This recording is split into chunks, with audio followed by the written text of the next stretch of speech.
Israel Iran যুদ্ধ, Israel ও অভিশপ্ত, ইহুদি অভিশপ্ত, হাজার বার বলবো অভিশপ্ত। আল্লাহকে ধ্বংস করুন।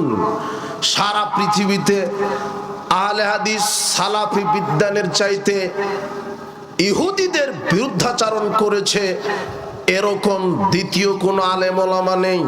ইহুদিদের বিরুদ্ধাচারণ, ইহুদিদের বিরুদ্ধে সর্বাত্মকভাবে যারা মুখে কলমে মিডিয়ায় সর্বাত্মকভাবে যারা প্রতিবাদ জানিয়েছে, পৃথিবীর মাটিতে একমাত্র আহলে হাদিসের বাচ্চারাই ইহুদি খ্রিস্টানের বিরুদ্ধে অতন্ত্র পরি হিসেবে কথা বলেছেন, অতন্ত্র পরি হিসেবে বিরুদ্ধাচারণ করেছেন। আর আপনি আমাদেরকে ট্যাগ লাগান আমরা ইহুদি খ্রিস্টানের দালাল। ভুল হচ্ছে। থুতু উপরের দিকে নিক্ষেপ করেছেন, থুতু নিজের মুখের উপরে পড়বে। ইরানের শিয়াকে এত ভালোবাসেন কেন? আবারও আমি রিপিট করছি কথা।